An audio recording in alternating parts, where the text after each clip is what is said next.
Hello guys, today we're unboxing the Pixel 5 5G in the sage green color, and we're going to be doing a quick review as well. Never mind, we don't need scissors. It comes with these two little tabs. Just go ahead and pull that off. Get that off out of the way, and let's go ahead and pull the other one off. Yep. So we're pretty much in. So just give the box a little good luck shake and go ahead and open it up. That actually looks pretty sick, you know. Like, honestly, before when I saw it on videos, I was like, I'm not too much of a fan, but I didn't really want the black one, so I just went with the green one. But now in person, this actually looks really nice. It's got this cool freckly look. I don't know how to explain it, but we'll get more onto the color in just a sec. Let's just see what else comes in the box as well. Let me just put the phone aside. So in the box we have the paperwork, the usual paperwork. And in the paperwork we also have the SIM ejector tool, which is always handy. We've got a USB-C to USB-C cable. To be honest, I prefer the normal USB to USB-C, but whatever, it doesn't really matter at all. And it comes with the regular charger and the USB-C to USB adapter. Unlike the iPhone, this actually comes with a charging socket for once. But anyways, let's just carry on with the unboxing.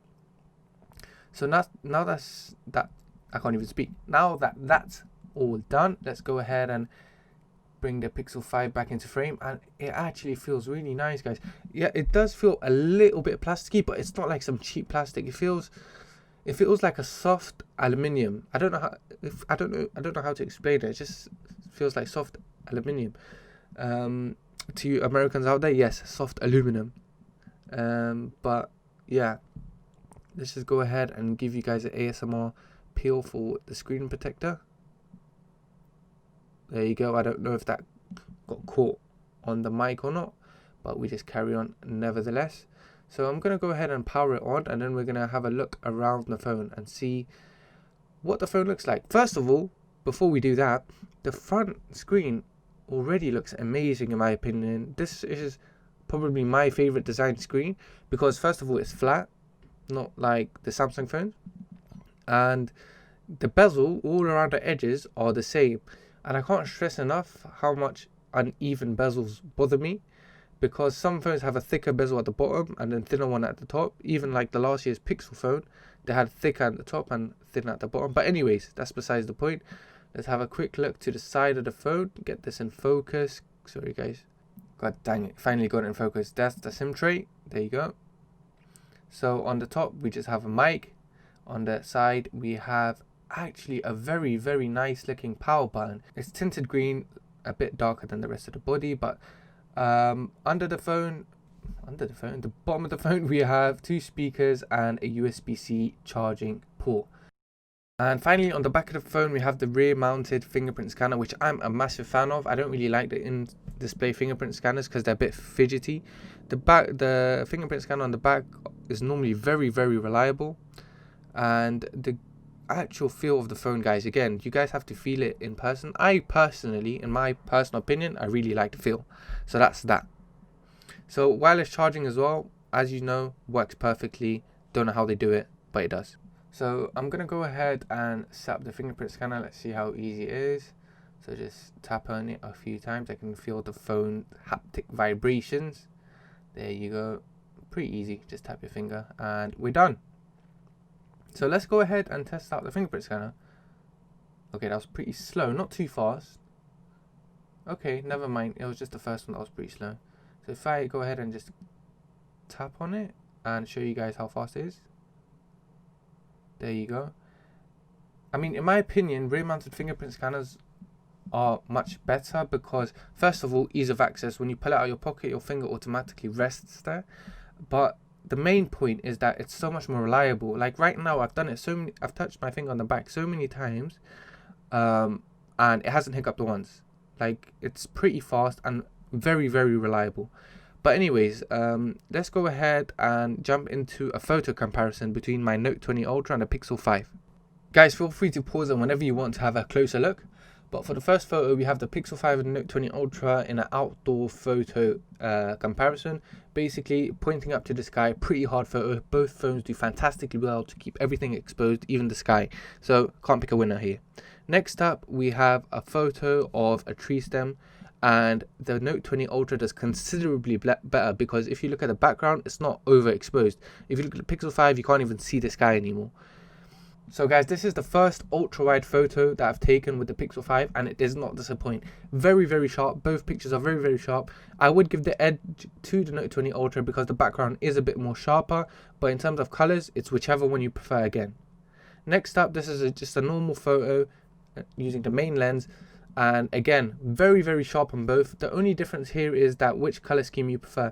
Personally, I do like the Note 20 Ultra in this specific photo, just because it's more punchier and more colorful. Next up, we have another ultra wide. Here again, the Note 20 Ultra is a lot more colorful. The Pixel 5 is a bit more true to life, and both of them are very sharp. Depends which one you like again. So for zoom, clear winner here, Note 20 Ultra. You can pause and have a look. Much sharper on Note 20 Ultra because of that zoom lens. And this one, the Pixel does edge out the Note just by a bit because of the marks in the door. You can see it a little bit more clearly on the Pixel. So that's why that goes to the Pixel. And in this picture, there was really limited light and the Pixel does edge out the Note again, just because it has more detail in the low light photo. This one as well, the Pixel 5 wins. But to be completely honest, the Note 20 Ultra is more accurate because there was a pinkish tone in the room. And this one as well, Note 20 Ultra is more accurate, but the Pixel 5 is sharper. So it depends which one you want. The Note 20 Ultra again is more accurate in terms of color science. So guys, just a quick little size comparison. Just shaking the camera all over the place. But the point being is that I'm going to do a little comparison between the Pixel 5 and 3 other phones that I currently have. So the first phone that I'm going to be comparing it with is my actual daily driver, which is the Note 20 Ultra. The color is a Mystic Bronze and I've just got a D-brand skin on it. Let me know if you want to see the video on that. But enough plugging the video. Let me go ahead and actually do a size comparison. So you can see the Note 20 Ultra is much bigger. Just turning up the brightness there, just so you guys can see the screen a little clearer. But the Pixel 5 is a little smaller. It is much more comfortable to hold in the hand, but the Pixel 5 isn't a small phone. Don't get me wrong. Pixel 5 is not a small phone. It just looks smaller because it's next to a mammoth of a phone. So don't get me wrong. The Pixel 5 is not small. And comparing it to a giant phone, of course, it does look small. And the Pixel 5, it is much more comfortable to hold in the hand because the back of the Pixel 5 is actually rounded and it's not as sharp as the Note 20 Ultra, so it is much more comfortable to hold because of the size and because of the rounded corners. And the Pixel 5, I think, is the perfect middle ground for people that want a big phone and not too big, or people that want a small phone but not too small. It's just right there in that perfect little slot. As you guys can see, it does fit in my Note 20 Ultra's screen, but that's because the Note 20 Ultra is a 7-inch screen. Next, we're going to compare it to the OnePlus 7 Pro. So bringing that closer, you guys can see, again, the OnePlus 7 Pro is a giant phone, and it's much wider than the Pixel 5 and much taller. Isn't an apples to apples comparison, but I thought why not throw it in there since I do have the phone available. But again, the back, you can see the Pixel 5 is matte, non-shiny. It does not have any fingerprints on it. I tried putting some fingerprints off camera on the back of the Pixel 5 and I had trouble doing it. So that's a major plus in my opinion. Feels nice and no fingerprints. Now the iPhone 11 Pro, if you compare it side by side, the Pixel 5 is just a hair bit taller. However, the width is not much, but a little bit smaller in terms of the width.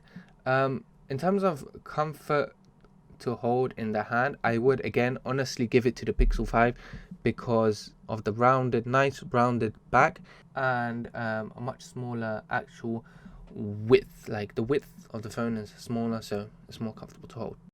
So my initial review of using the phone for around 3 to 4 hours is the phone is fantastic. I really like the feel of the back. The cameras are fantastic, and in terms of the processor, because it doesn't have the 865, I did not notice it at all. And other than that, I hope you enjoyed the video. Please leave a like if you liked, please dislike if you disliked, and subscribe if you're new. I will be doing a very extensive battery test because a lot of people are praising the battery, so stay tuned for that. But other than that, guys, stay safe. Thanks for watching. Bye bye.